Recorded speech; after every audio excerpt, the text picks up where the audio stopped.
애굽의 쇠퇴에 대한 예언, 애굽의 쇠퇴에 대한 예언이라는 제야에서 오늘 말씀을 우리 함께 나누도록 하겠습니다. 오늘 말씀은 이렇게 몇 가지로 이렇게 단락이 분명하게 나누어지는 것을 보는데 1절부터 4절에 보면 애굽인들이 내란 그리고 잔인한 군주들의 압제를 당하게 될 것을 얘기하고 있습니다. 그 다음에 5절부터 10절에는 애굽의 젖줄이나 다름없는 나일강이 말라버림으로 인해서 경제적인 고통을 당하게 될 것이 예언되어 있고 11절부터 15절에 보면 존경과 추앙을 받던 그들의 지도자들이 조롱을 당하는 등 사회 기강이 무너지게 되는 것. 그 다음에 16절부터 마지막 17절까지는 이와 같은 심판들에 의해서 애굽이 유다와 그리고 그 유다의 하나님 여호와를 두려워하게 되는 것을 그렇게 예언해 놓았습니다. 자, 오늘 이 예언이 주어지는 때는 지난 시간에도 우리가 잠시 살펴본 거로 이 애굽 사람들을 이 이디오피아 구스 사람들이 지배하던 때가 있었는데 바로 그 애굽 제25왕조 때 이 에디오피아가 지배하던 그때에 이 예언이 주어졌다고 하는 것이고 그 다음에 이 애굽인들이 이제 자체적으로 이 구스인들을 몰아내게 되는데 그 몰아냄과 동시에 아수르가 쳐들어와서 아수르 왕 에살햇돈이 쳐들어와서 그들을 이제 사로잡게 됩니다. 그리고 난 이후에 다시 애굽의 왕조가 다시 그 아수르의 통치에서 벗어나게 되는데 BC 664년 삼메 티쿠스에 의해서 이제 아수르에서 벗어나게 됩니다. 이런 애굽의 혼란기를 우리가 생각해 보면 오늘 말씀이 조금 더 우리 가슴에 와 닿을 수 있습니다. 하나님이 남유다 멸망을 앞두고 이렇게 주변의 나라 그 나라들도 함께 심판하시는 그런 모습을 우리에게 쭉 보여주는데 오늘은 그 7번째 나라 애굽에 대해서 하나님이 서두적으로 이렇게 다루시는 내용입니다. 그런데 본래 이 애굽은 이스라엘과 아주 막역한 관계에 있었잖아요. 족장시대 때에 어려움이 생기면 그 족장들은 애굽으로 피난을 가서 거기서 그 피난처로 삼아 지내다가 다시 돌아오는 그런 일들을 우리는 창세기에서도 볼 수 있습니다.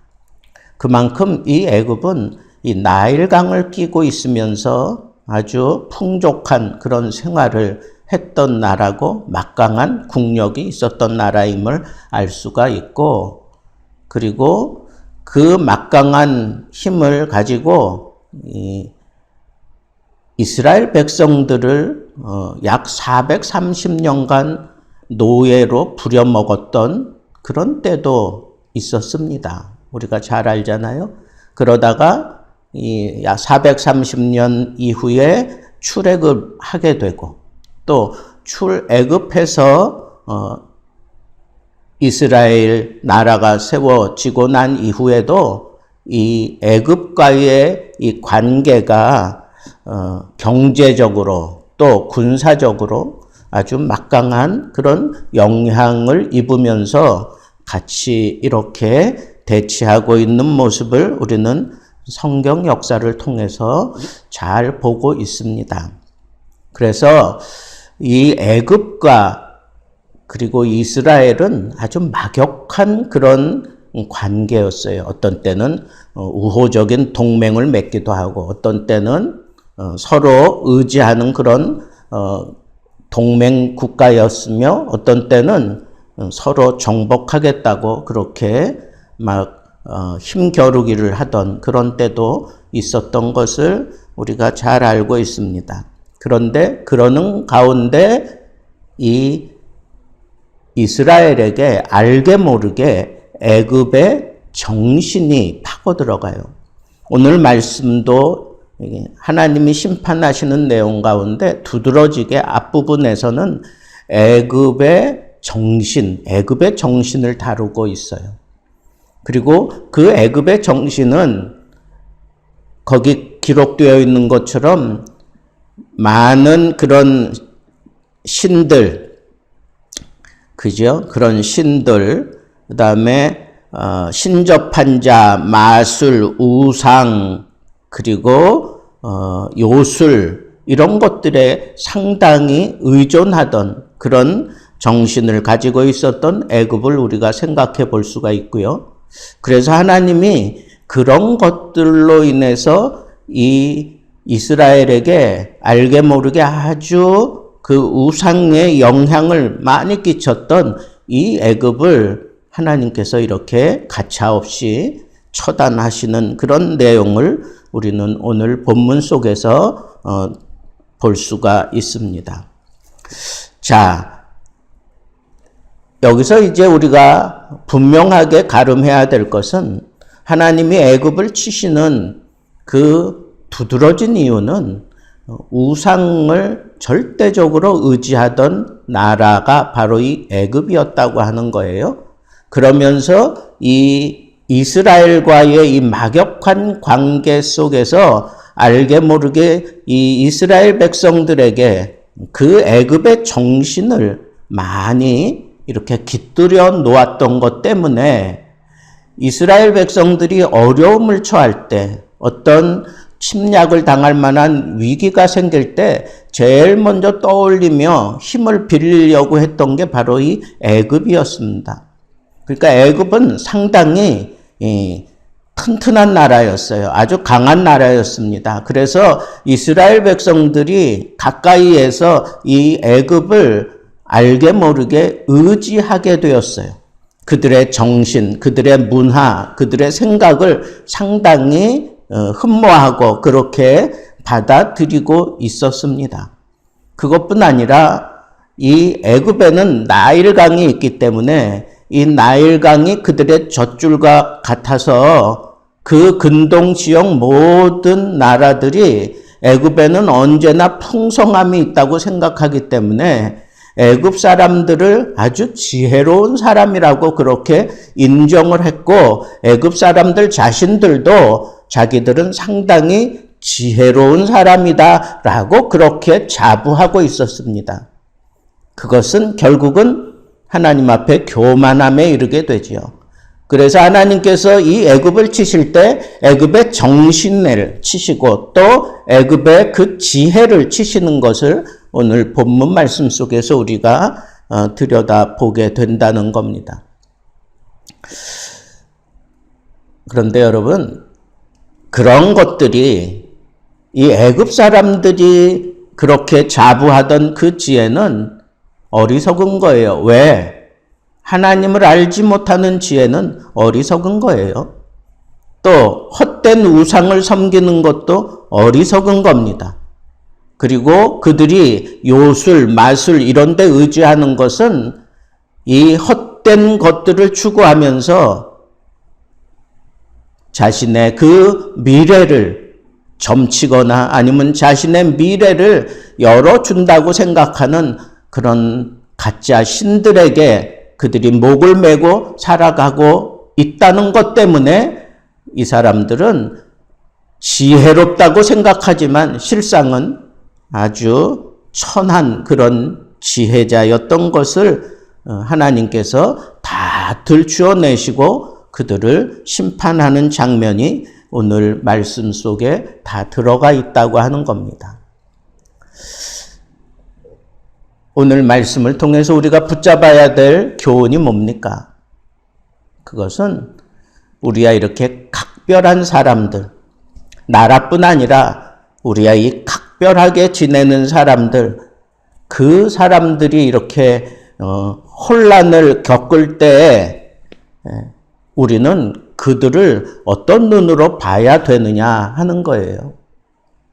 어떤 때는 나에게 참 아픔을 주던 사람일 수 있고, 어떤 때는 내가 나도 모르게 의지하는 그런 대상이 되었던 사람이 이렇게 내란으로 인해서 혹은 여러 가지 그 상황, 나일강이 마르듯이 그 경제적인 고통을 당하고 있을 때, 그리고 상당한 그런 압박을 받으며 지내는 모습을 보게 될 때, 우리는 그런 사람들을 보면서 우리는 무엇을 느껴야 할까 하는 문제를 이 성경이 우리에게 지금 제시하고 있다고 생각을 하는 겁니다.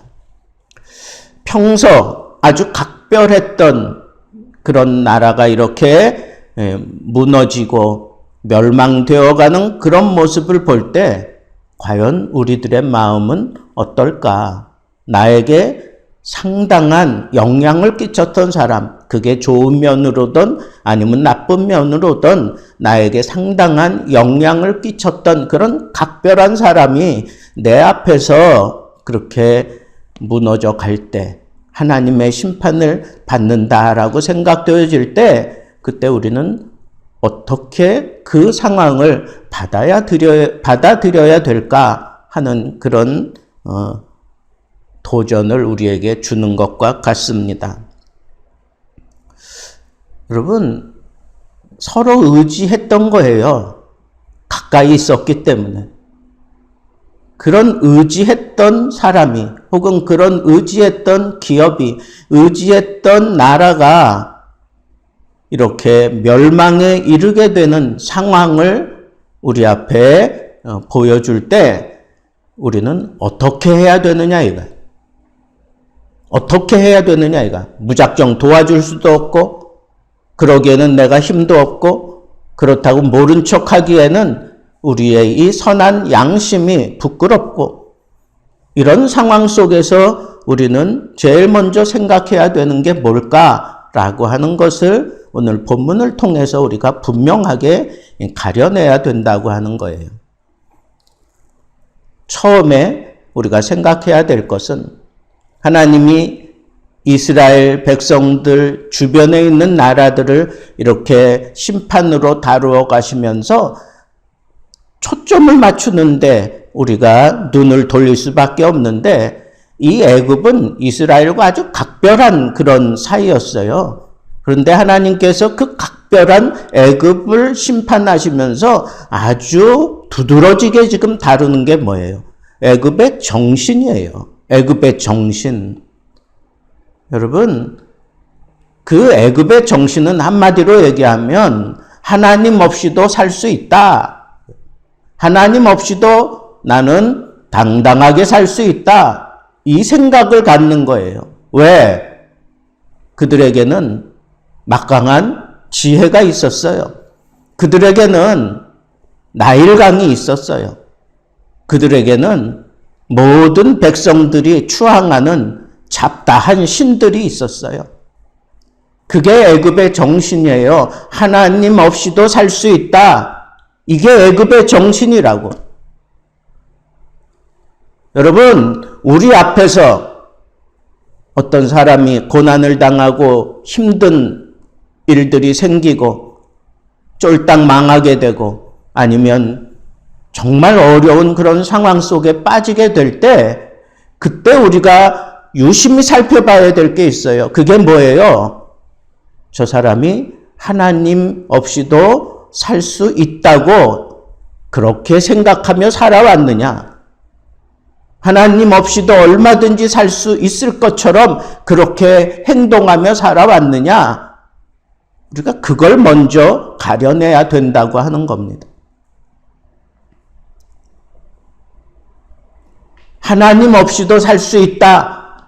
그렇게 자기 주변에 있었던 많은 것들이 그로 하여금 그런 생각을 갖게 만들었는데, 결국은 하나님 없다라고 생각하는 사람들은 어디에 제일 먼저 빠지느냐 하면 교만함에 빠져요. 교만함에. 하나님이 제일 싫어하고 하나님이 절대로 그냥 지나칠 수 없는 그 교만함에 빠지는 그런 심각한 문제가 거기 담겨져 있습니다. 그들에게 지혜가 있어요. 얼마든지 이 심각한 난국을 타개해 나갈 수 있는 지혜라고 생각했던 거예요. 그러나 여러분, 이 세상의 지혜를 다 합쳐도 하나님의 섭리를 바꿀 수 없어요. 하나님의 심판을 막을 수 없어요. 하나님의 인도하심을 거부할 수가 없다는 거예요. 여러분, 우리가 하나님 앞에 징계를 당할 때 혹은 하나님이 그런 상황을 우리에게 보여주실 때 우리가 가슴에 꽉 붙잡고 새겨야 될 것, 그거 하나 있어요. 그게 뭐예요? 하나님 없이는 살 수 없는 게 우리 인생이구나 하는 거. 내가 지혜를 가졌다고? 내가 굉장한 국력을 가졌다고? 내가 굉장한 그런 업적을 이루어냈다고? 여러분, 어떤 상황에서도 하나님 없이는 존재할 수 없는 게 인간이에요. 인간의 행복은 하나님을 붙잡는 데 있어요. 인간의 힘은 하나님이 붙잡아 주실 때 생기는 거예요. 인간이 영생할 수 있는 것은 하나님이 우리에게 은혜를 베풀어 하나님의 백성으로 삼아 주시는 그 길 외에는 없습니다. 천년 만년 살 것 같이 그렇게 난리법석을 떨더라도 하나님 없이 될 수 있는 건 아무것도 없습니다. 오늘의 교훈은 바로 그거예요.